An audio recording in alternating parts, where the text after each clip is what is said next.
আপনাদের প্রত্যেকের জানা আছে, প্রত্যেকের ধারণা আছে, এই যেই সংস্কারগুলোর বিষয়ে আলাপ আলোচনা হচ্ছে, এই সংস্কারগুলোর বিষয় আপনার দল, বাংলাদেশ জাতীয়তাবাদী দল বিএনপি, আজকে থেকে 2-2.5 বছর আগে, 2-2.5 বছর আগে যখন স্বৈরাচার এই দেশের মানুষের টুটি চেপে ধরেছিল, যখন স্বৈরাচার এই দেশের মানুষের ভোটের অধিকারকে কেড়ে নিয়েছিল, যখন স্বৈরাচার, যে স্বৈরাচারকে বাংলাদেশের মানুষ বিতাড়িত করে দিয়েছে বাংলাদেশ থেকে, সেই স্বৈরাচার যখন বাংলাদেশের মানুষের অর্থ সম্পদ লুটপাট করে পাচার করে দিচ্ছিল, সেই সময় আমরা, সেই সময় আমাদের দল বিএনপি বাংলাদেশের মানুষের সামনে এই 31 দফা উপস্থাপন করেছিল, রাষ্ট্র মেরামতের 31 দফা। মনে আছে আপনাদের?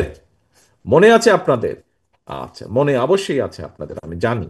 এই 31 দফার মধ্যে নিশ্চয়ই আপনারা কম বেশি সকলে দেখেছেন, এই 31 দফার মধ্যে বিএনপি কি কি সংস্কার করতে চায় রাষ্ট্রকে মেরামত করার জন্য, রাষ্ট্রকে জনগণের মতন করে গড়ে তোলার জন্য কি কি মেরামত করতে চায় রাষ্ট্র কাঠামো, সেই বিষয়গুলো সব আছে এই 31 দফার মধ্যে।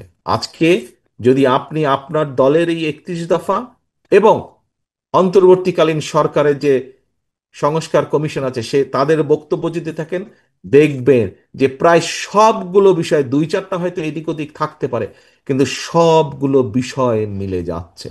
যেই বিষয়গুলো এই দেশকে মেরামত করার জন্য, যে বিষয়গুলো আজকে বহু মানুষ, আমরা কাউকে ছোট করতে চাই না, আমরা কাউকে হেও করে কথা বলতে চাই না, আমরা চাই সবাইকে নিয়ে কাজ করতে, আমরা সকলকে ঐক্যবদ্ধভাবে কাজ করতে, আমরা সকলের মতামতকে সম্মান জানাতে চাই।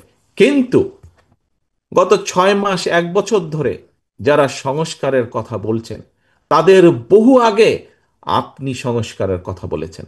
যারা আজ সংস্কার সংস্কার, এই সংস্কার হতে হবে, ওই সংস্কার হতে হবে, এইভাবে যারা বক্তব্য রাখছেন, তাদের বহু আগে আপনারা, এই যে ঘরে যারা আপনারা বসে আছেন, আপনারা যারা শহীদ জিয়ার সৈনিক, আপনারা যারা দেশনেত্রী খালেদা জিয়ার সৈনিক, এই আপনারা আজকে থেকে 2.5 বছর আগে সংস্কারের কথা বলেছিলেন।